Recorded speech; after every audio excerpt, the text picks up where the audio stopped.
Angel broking లో demat account open చేసి trade చేసి 10 షేర్లు బోనస్ గా పొందండి. జస్ట్ సైన్ అప్ అయితే చాలు. మీ ఫోన్ నంబర్ ఎంటర్ చేసి ఓటీపీ ఎంటర్ చేయండి. ఆ తర్వాత పాన్ కార్డ్, ఆధార్ కార్డ్, అలాగే బ్యాంక్ స్టేట్మెంట్ కూడా అప్లోడ్ చేయండి. ఆ తర్వాత ఓ సెల్ఫీ, ఓ ఈ-సైన్ చేస్తే చాలు. మీ అకౌంట్ 24 గంటల్లో యాక్టివేట్ అయ్యాక మా నంబర్ కి యాక్టివేట్ అని వాట్సాప్ చేయాలి. ఆ తర్వాత మీ డీమ్యాట్ అకౌంట్ లో మేము చెప్పిన 10 బ్యాంకింగ్ షేర్స్ బై చేసి స్క్రీన్ షాట్ పెడితే చాలు. ఆ అమౌంట్ మీకు యూపీఐ ద్వారా పంపిస్తాము. అంటే మీకు 10 షేర్లు బోనస్ గా వచ్చినట్టే. ఆ తర్వాత మీరు ఆ షేర్స్ ని సెల్ చేసుకుంటారో ఇన్వెస్ట్ చేసుకుంటారో మీ ఇష్టం. డిస్క్రిప్షన్ లో ఉన్న లింక్ ద్వారా మాత్రమే మీకు ఈ బోనస్ షేర్లు వస్తాయన్నది మాత్రం గుర్తుపెట్టుకోండి. ఉత్తరప్రదేశ్లోని అయోధ్య రామమందిరంలో కలకలం రేగింది. హిజాబ్ ధరించి ఆలయ ప్రాంగణంలో అనుమానాస్పదంగా తిరుగుతున్న ముస్లిం మహిళను పోలీసులు అరెస్ట్ చేశారు. అంతేకాదు, కెమెరా కళ్లద్దాలతో ప్రవేశించడానికి ప్రయత్నించిన యువకుడిని కూడా అదుపులోకి తీసుకున్నారు.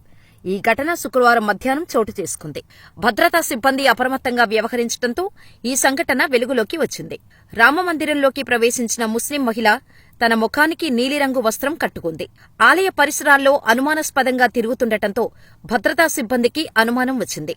వెంటనే ఆమెను ఎగ్జిట్ గేటు వద్ద సిబ్బంది అడ్డుకోగా వారితో గొడవకు దిగింది. దీంతో ఆమెను పోలీసులు అదుపులోకి తీసుకుని రామజన్మభూమి పోలీస్ స్టేషన్కు తరలించారు. ఆమె గురించి ఆరా తీయగా తన పేరు ఇరీమని చెప్పింది.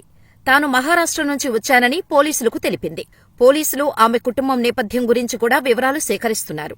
మరోవైపు ఓ యువకుడు కెమెరా కళ్లద్దాలు పెట్టుకుని ఆలయంలోకి ప్రవేశించడానికి ప్రయత్నించాడు. భద్రతా సిబ్బంది అతడిని గుర్తించి అదుపులోకి తీసుకున్నారు. విచారణ కోసం అతడిని కూడా పోలీస్ స్టేషన్కు తరలించారు. పోలీసులు ఈ ఘటనపై కూడా విచారణ సాగిస్తున్నారు.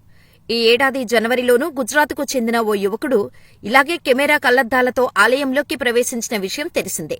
జమ్మూ కశ్మీర్లోని అనంతనాగ్ జిల్లా పహల్గామ్లో ఏప్రిల్ 22న జరిగిన ఉగ్రదాడితో భారత్, పాకిస్తాన్ మధ్య ఉద్రిక్తతలు చోటు చేసుకున్నాయి. ఈ నేపథ్యంలో దేశవ్యాప్తంగా ప్రధాన నగరాలు, ప్రముఖ పర్యాటక ప్రదేశాల్లో భద్రతను కట్టుదిట్టం చేశారు. 3 వారాల కిందట అయోధ్య శ్రీరామ జన్మభూమి తీర్థక్షేత్ర ట్రస్టుకు ఓ ఆగంతకుడు నుంచి బెదిరింపు మెయిల్ వచ్చింది. దీంతో అయోధ్యలోని రామమందిరం వద్ద కూడా సెక్యూరిటీని పెంచారు. సీఆర్పీఎఫ్, ఏటీఎస్, యూపీ పోలీసులు సంయుక్తంగా భద్రతా చర్యలను అమలు చేస్తున్నారు. డ్రోన్ జామర్ వ్యవస్థలు, సీసీటీవీ కెమెరాలను ఉపయోగించి భద్రతను పర్యవేక్షిస్తున్నారు. అనుమానాస్పద కదలికలపై నిఘా పెంచిన భద్రతా సిబ్బంది ప్రతి ఒక్క భక్తుణ్ణి క్షుణ్ణంగా తనిఖీ చేస్తున్నారు. ఈ క్రమంలోనే ముస్లిం మహిళ కెమెరా కళ్లద్దాలతో ఆలయంలోకి వెళ్లడానికి ప్రయత్నించిన యువకుడి వ్యవహారం వెలుగులోకి వచ్చింది.